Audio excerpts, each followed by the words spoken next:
না, সরকার যদি হাইকোর্টেতে মামলা হয়েছে, যদিও রায় হয় যে হ্যাঁ এবছরে গরু কোরবানি দেওয়া হোক, তারপরও আমরা গরু কোরবানি দেবো না, গরু মোষ আমরা কোরবানি দেবো না। কারণ আমরা মুসলমান, আমরা ছ্যাঁচড়া নয়। কারণ বিগত দিন আমরা দেখে আসছি, আমরা মুসলিম সম্প্রদায়কে নিয়ে প্রত্যেকটা সরকার বারংবার আমাদেরকে নিয়ে ব্যবহার করছে, আমাদেরকে ইউজ করে বেড়াচ্ছে, আমাদেরকে তেজপাতার মতো ইউজ করছে। যেমন একটা তেজপাতা যেমন তরকারিকে সুস্বাদু করে, আপনার তরকারি খুশবু বাড়ায়, আর যখন সেই তরকারিগুলো কোনো মানুষ খায়, তরকারি সব খায়, সব মশলা খায়, কিন্তু তেজপাতা খায় না। ঠিক তেমন মুসলিম সম্প্রদায়কে তেজপাতার মতো ব্যবহার করা হয়েছে। মুসলিম সম্প্রদায়কে কাজে লাগিয়ে হাতিয়ার হিসাবে ব্যবহার করে, তাদেরকে ইউজ করে ঠান্ডা করে বসে গিয়ে সেই মুসলিম সম্প্রদায়কে তেজপাতার মতো চুষে ছুঁড়ে ফেলে দেওয়া হয়েছে। এ সরকারও চাইছে একটাই টার্গেট, মুসলিম সম্প্রদায়কে। অতএব আমরা সে লাইনে আর আমরা পা দেবো না। আমরা আপনাদের মাধ্যম দিয়ে প্রত্যেকটা মুসলিম সম্প্রদায়ের কাছে আমি অনুরোধ করব, মুসলিম উম্মার কাছে অনুরোধ করব, আর তেজপাতার মতো আপনারা ইউজ হবেন না। যখন সরকার ঘোষণা করে দিয়েছে কুরবানি বন্ধ, গরু বা মোষ আমরা বয়কট করলাম। জেলার বিভিন্ন গ্রামের বিভিন্ন দলের বিভিন্ন মতের ইমাম সাহেবদের নিয়ে আজকে ফুরফুরা দরবার শরীফে আমরা একটা আলোচনা করেছি। বিভিন্ন রকম ইস্যু, বিভিন্ন রকম বিষয় নিয়ে আলোচনা হয়েছে এবং তার মধ্যে আমাদের একটা সিদ্ধান্ত হয়েছে, আজকের দিনে যে একটা পরিস্থিতি শুরু হয়েছে, বিশেষ করে কুরবানিকে কেন্দ্র করে আমরা সিদ্ধান্ত নিয়েছি। কারণ সরকার 1950 সালের যে আইনকে সামনে রেখে আজকে সারা পশ্চিম বাংলায় যে আইনটা লাগু করতে চাইছে, সেই আইনকে কেন্দ্র করে আমরা কুরবানি দিতে পারবো না। কারণ 14 বছরের নিচে কুরবানি দেওয়া পশু কুরবানি করা চলবে না। তাহলে অতএব আমরা সিদ্ধান্ত নিয়েছি যে আমরা টোটাল পশ্চিমবাংলা মুসলমান আমরা এবছরে কুরবানি দেবো না, আমরা গরু কুরবানি দেবো না, আমরা গরু এবং মোষ কুরবানি দেবো না।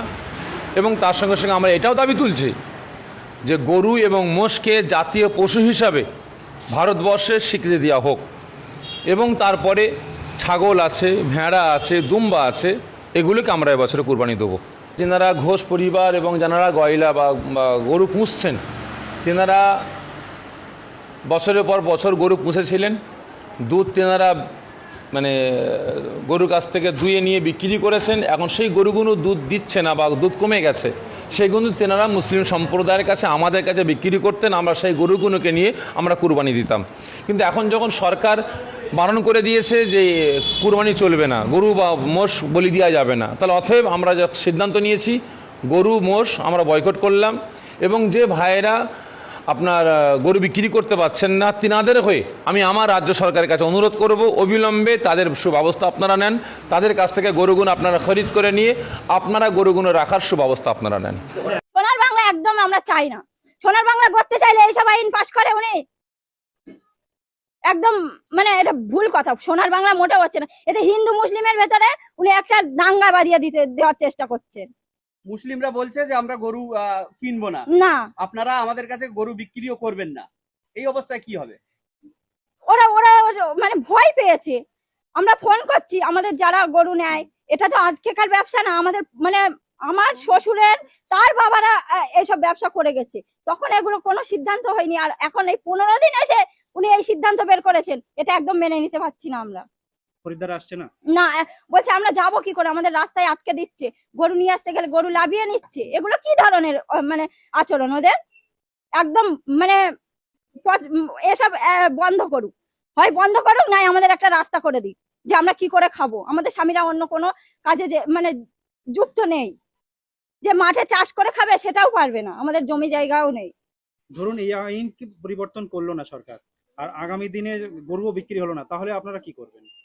কি করবো তাহলে? আমাদের হাতে বীজ তুলে দিয়ে যাক, নাই দড়ি তুলে দিয়ে যাক, আমরা সুইসাইড করি, আমাদের বাচ্চা অনাথ হয়ে যাক। উনি তো সেইগুলো দেখার জন্যই তো এই আইনটা পাশ করেছে। আপনারা কি বৃহত্তর আন্দোলনের দিকে যাবেন না? হ্যাঁ যাবো, অবশ্যই যাবো। অনেকে বলছে যে 1% 2% লোকে কে কোথায় কি বলছে, না সেগুলো নিয়ে আমাদের না, এটা একদম হবে না, এটা একদম ভুল। মানে এই পশ্চিমবাংলায় 70% মানুষ এই গরু ব্যবসার সাথে যুক্ত আছে, তারাও আন্দোলন করছে না তা নয়।